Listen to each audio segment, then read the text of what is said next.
ভয়ঙ্কর স্বপ্ন দেখলে সাধারণত কারোর সাথে শেয়ার করবেন না। যদি শেয়ার করতে হয় তাহলে প্রলিফিক স্কলার, ভালো আলেম, যার এলেম আছে, যার আমল আছে, এরকম লোক, কিংবা আপনার ওয়েল উইশার যারা আছে, আপনার শুভাকাঙ্ক্ষী, এরকম কারোর সাথে শেয়ার করতে পারেন।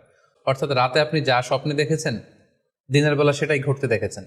আপনি রাতে স্বপ্ন দেখলেন আপনার কোনো একজন কাছের লোক মারা গিয়েছে, এরপরের দিন আপনি শুনলেন আসলেই সেই ব্যক্তিটি মারা গিয়েছে। অথবা রাতের বেলা আপনি কোনো একটা ঘটনা দেখলেন, তারপরের দিন সেই ঘটনাটাই আপনি ঘটতে দেখলেন। দ্বিতীয় দুঃস্বপ্ন যদি আপনারা কেউ দেখেন, সেক্ষেত্রে এই হাদিসের আলোকে আমরা বলতে পারি যে আপনি 6টি কাজ করবেন। 1 নম্বর হচ্ছে আপনি বাম দিকে 3বার থুতু ফেলবেন।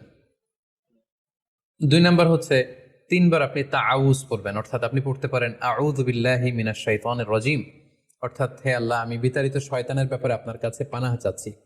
অথবা আপনি পড়তে পারেন আউযু বিল্লাহি মিন শাররিহা, হে আল্লাহ, আমি এই শয়তানের অকল্যাণকর বা যে এভিল সাইড আছে, খারাপ দিক আছে, এই ব্যাপারে আমি আপনার কাছে পানাহ চাচ্ছি। 3বার আপনি এটা পড়বেন।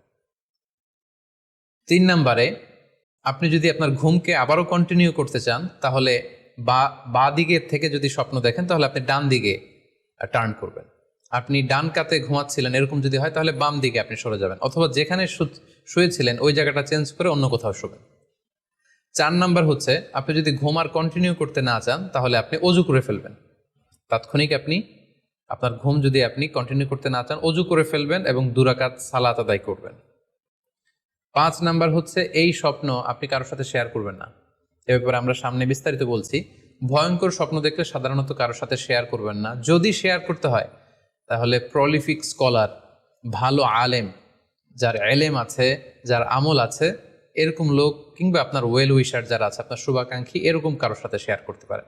6 নাম্বার, যদি সুযোগ হয় আপনি কিছু চ্যারিটি করে দিতে পারেন, দান করে দিতে পারেন, কারণ সাদাকাতু তারুদ্দুল বালা, দান করলে, চ্যারিটি করলে এটা মানুষের বিপদ বা বালা মুসিবতকে দূর করে দেয়। এ পর্যায়ে আমরা শুনবো স্বপ্নের 3 নম্বর প্রকারের ব্যাপারে, অর্থাৎ যেটাকে আমরা বলেছিলাম আদগাস ও আহলাম বা নাফসানি। এটা আল্লাহ তাআলাও দেখান না, যেটা শয়তানও ভয় দেখানোর জন্য দেখায় না, বরং এটা আমার চিন্তা ভাবনার প্রতিচ্ছবি। এটা সাধারণত অর্থহীন স্বপ্ন আমরা বলে থাকি, এটার কোনো অর্থ হয় না, বা আমার কল্পনা প্রসূত স্বপ্ন। সারাদিন আমি যেটা নিয়ে ভাবি, যেটা নিয়ে আমি কনসার্ন বা টেন্সড, ওইটাই আমি রাতের বেলায় দেখছি। এই জাতীয় স্বপ্ন যদি আমরা দেখি তাহলে এই স্বপ্নের কোনো অর্থ নেই, এটাতে কোনো দিক নির্দেশনা নেই, এটা সাধারণত অর্থহীন এবং কল্পনাপ্রসূত স্বপ্ন হয়ে থাকে। এই স্বপ্নের কোনো ব্যাখ্যা হয় না। সম্মানিত সুধী, এ পর্যায়ে আমরা জানবো যে কোন স্বপ্নের ব্যাখ্যার প্রয়োজন হয় এবং কোন স্বপ্নের কোনো ব্যাখ্যার প্রয়োজন হয় না।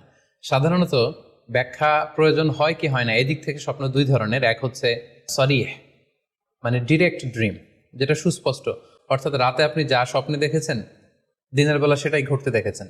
আপনি রাতে স্বপ্ন দেখলেন আপনার কোনো একজন কাছের লোক মারা গিয়েছে, এরপরের দিন আপনি শুনলেন আসলেই সেই ব্যক্তিটি মারা গিয়েছে। অথবা রাতের বেলা আপনি কোনো একটা ঘটনা দেখলেন, তারপরের দিন সেই ঘটনাটাই আপনি ঘটতে দেখলেন। এটাকে বলা হয় ডিরেক্ট ড্রিম, মানে সুস্পষ্ট এবং সরিহ, একেবারে স্পষ্ট স্বপ্ন। এটার কোনো ব্যাখ্যার প্রয়োজন হয় না, কারণ আপনি যা দেখেছেন সেটাই ঘটেছে। আরেকটা প্রকার হচ্ছে গয়রু সরিহ, মানে যেটা স্পষ্ট নয়, ইনডিরেক্ট ড্রিম, যেটা অস্পষ্ট। এটা হচ্ছে সিম্বলিক বা আইকনিক ড্রিম। আপনি এমন অস্পষ্ট, আইকনিক বা এমন কিছু সিম্বল দেখেছেন রাতে ঘুমের ঘরে স্বপ্নে, যেটা থেকে সুস্পষ্ট আসলে কিছু বোঝা যায় না, বরং এখানে একটা সিম্বল আছে, এখানে একটা প্রতীক আছে বা আইকন আছে। এই জাতীয় যে স্বপ্নগুলো আছে সাধারণত এগুলোর ব্যাখ্যার প্রয়োজন হয়, যেহেতু আপনি বুঝতে পারছেন না যে এটা দিয়ে আসলে কি বোঝানো হচ্ছে।